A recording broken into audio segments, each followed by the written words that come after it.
This is Josef Mengele, a former Nazi scientist and one of the most evil human beings to ever walk the face of the earth. Mengele was born in the small town of Günzburg, Germany in 1911, a town with a population that even today idles around 20,000 people. Günzburg is roughly 125 kilometers away from the city of Munich and about 625 kilometers away from the capital city of Berlin.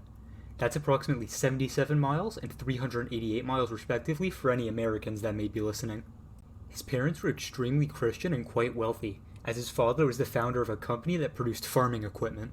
When he was young, his grades were not up to the standard that his overbearing mother expected of him, which only got worse when he was 15. When Mengele was 15, he contracted a bone marrow disease called osteomyelitis, which resulted in him being pulled out of school for 6 months. When he returned, he was behind many of his peers. It was around this time that we could begin to see the Josef Mengele that his colleagues at Auschwitz would recognize. Mengele came back to school highly motivated and driven, and worked hard to make sure that he was not just as good as his classmates, but even better. His work did pay off, and he quickly shot to nearly the top of his class, excelling academically.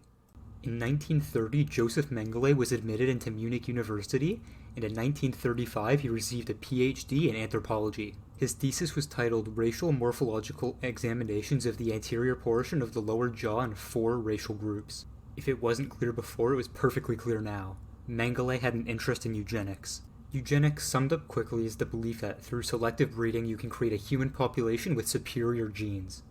By selective breeding, I mean that the people with the proper gene pool are actively encouraged to reproduce, whereas the people with inferior genes are actively kept from reproducing.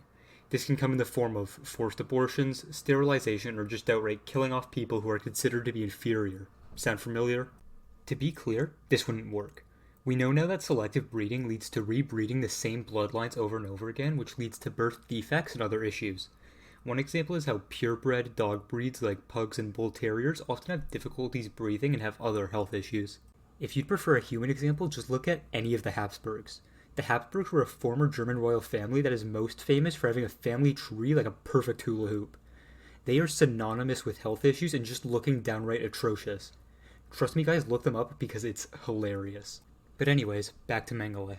His interest in eugenics, combined with his increasingly radicalized personal politics, showed a monster in the making. In 1931, he joined Der Stahlhelm, a paramilitary organization that was later absorbed into the Nazi group commonly referred to as the Brown Shirts.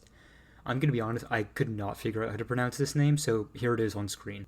In 1937, he joined a newly formed organization in Frankfurt named the Institute for Hereditary Biology and Racial Hygiene, a terrifying name for a terrifying place. It was here that Mengele met his mentor, a German-Dutch geneticist named Ottmar Freiherr von Verscher, a professor and researcher with an interest in twins.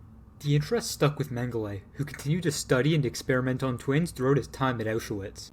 In early 1943, Mengele applied for a transfer to Auschwitz, and given his impressive resume including a PhD, an MD, and collection of war medals, he was quickly brought on board. He was made chief physician of the Romani family camp at Birkenau, a sub-camp located at the main Auschwitz complex.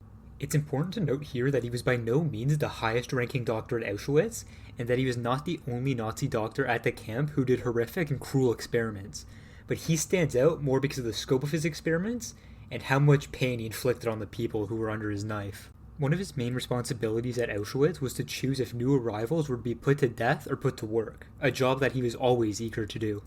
He would regularly do this job when he hadn't even been assigned to it, because he wanted to see if any of the arrivals were primed for experimentation. There was one reported case where during this selection process, a mother was separated from her young son and became very angry. She then started screaming and attacked and scratched the guard. Mengele reportedly pulled out his gun, calmly walked over, and shot the mother dead. He then turned to the guards in charge of transporting the prisoners and shouted, "All of them, left." Left meant they were to be sent to the gas chambers. During the selection process, Mengele was often joined by Irma Grace, a female Nazi guard who is so sadistic and cruel in her own right that she will be getting her own video on the channel in the weeks to come. There's also rumors that the two had an affair while working together, but this is unconfirmed. But now, let's talk about why you all actually clicked on the video, the medical experiments. Now, as I mentioned before, Mengele had a specific interest in twins, and over the course of his career in Auschwitz, he experimented on roughly 1,500 sets of twins. Only about 100 sets of twins survived, and even they did not escape having permanent mental and physical scars that would last them their whole lives.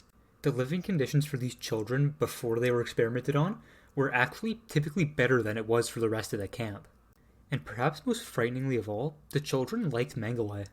They would call him Uncle Mengele, and they would be happy when they saw him. He would give the kids candy, and he would play the violin for them.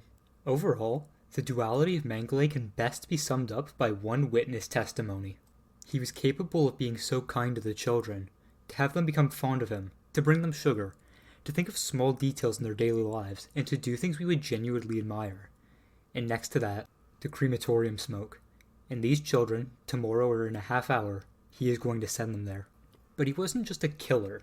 He was a torturer and a sadist who used the advancement of medical science as a way to justify his morbid curiosities. One particular story involves a disagreement with a fellow doctor over a diagnosis. There were two young Romani boys that had symptoms in their joints that some doctors at the time believed were a symptom of tuberculosis.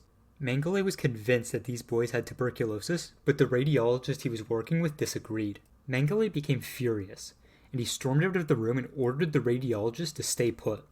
Mengele was gone for about an hour before returning to the room and saying simply, "You are right, there was nothing."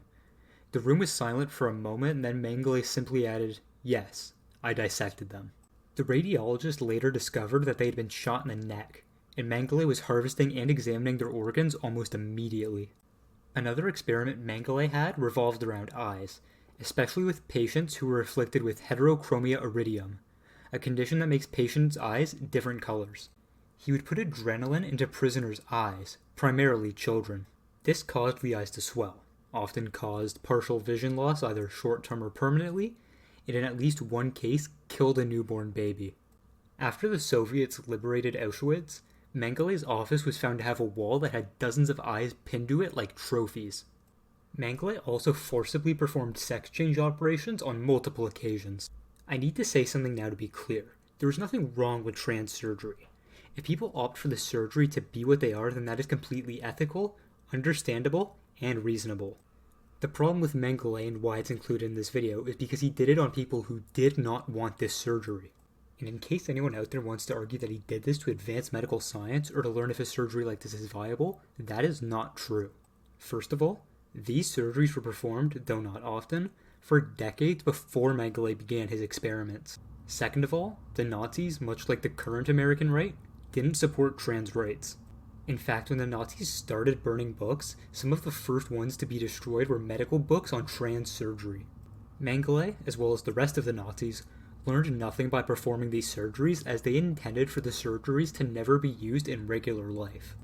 This story alone proves that Mengele was not acting in the interest of advancing medical science, but was instead doing it to fulfill some personal motive. Be it depraved interest or to live out some sick fantasy, he was doing these acts with the worst of intentions. Mengele also attempted to artificially create Siamese twins. For those of you who don't know, a Siamese twin is when two people share one body. Two heads, one body.